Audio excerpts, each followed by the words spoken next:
Donald Trump might be running for president again, but these days it feels like the walls are closing in from every direction.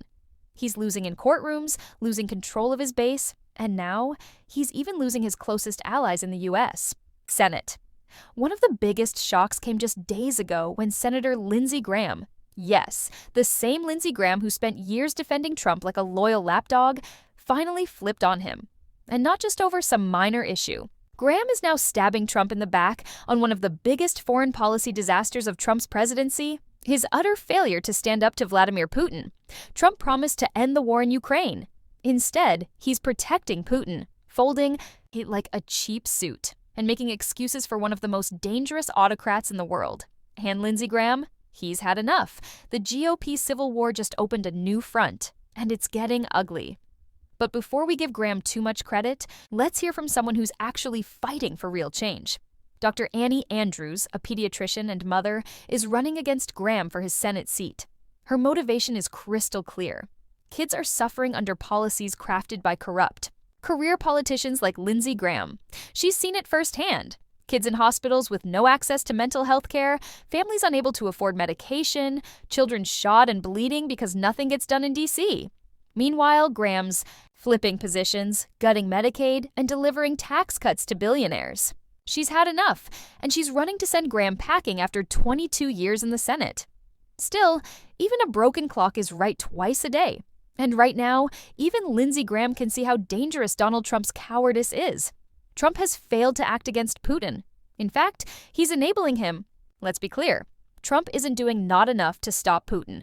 He's doing nothing. He had promised to end the war in Ukraine before he was even sworn in, and now he's defending Putin at every turn. Why? Because Donald Trump is still dancing to Vladimir Putin's tune. We've heard Trump try to justify his weakness with his usual babbling. He says he didn't impose sanctions because it might hurt a deal.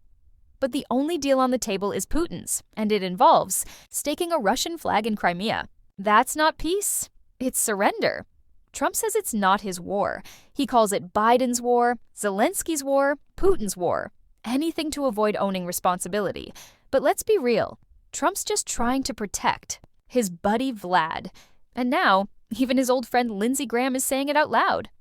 Graham recently co-authored a bill that would slam harsh sanctions on Moscow, something Trump refuses to do. He's threatening to go around Trump entirely. He's joined by 82 co-sponsors in the Senate, a stunning rebuke of Trump's cowardly foreign policy.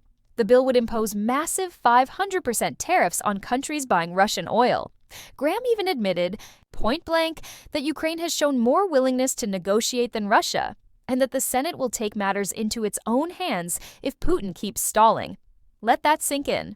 Lindsey Graham, one of Trump's most loyal Senate defenders, is now bypassing the White House to do what Trump won't. And he's not alone. On Memorial Day, even Senator Chuck Grassley, another longtime GOP loyalist, was practically begging Trump to act on Ukraine. The Republican Party is splintering and Trump is being left behind. Of course, Trump's response is as delusional as ever. He posted that if it weren't for him, really bad things would have already happened to Russia. Excuse me? That's not a flex. That's a confession. He's admitting he's been protecting Putin all along. That's not leadership. That's treasonous weakness. And it confirms exactly what Graham is saying. Donald Trump is the one making peace impossible. Now, let's not get carried away patting Lindsey Graham on the back. He stayed silent while Trump lied about the 2020 election, while Trump's followers stormed the Capitol, while our democracy teetered on the edge. If Graham really cared about integrity, he'd have spoken up a long time ago. But even a delayed flip is better than nothing. And this might be the crack that finally breaks Trump's grip on the GOP. As Representative Jasmine Crockett put it so perfectly, the problem with today's Republican Party is that they won't even say out loud that Russia invaded Ukraine. They'd rather push conspiracy theories, cuddle up to Putin, and lie to their base than admit the truth. They say COVID was a hoax. They say Trump won in 2020. They refuse to be fact-checked.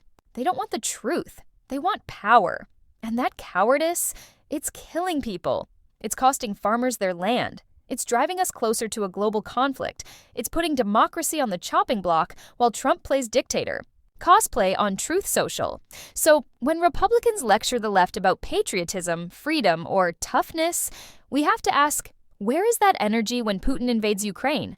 Where is that toughness when Trump lets it happen? Because right now, the only thing many Republicans seem to stand for is fear. Fear of Trump, fear of the truth, fear of losing their grip on power. That's not leadership. That's cowardice, and history won't be kind to any of them. So, if you're still here, thank you for sticking with this. Drop a blue heart in the comments if you believe facts still matter. If you're tired of Republicans falling in line behind Putin, hit that like button. And if you want to keep seeing the truth called out every single day, make sure you subscribe.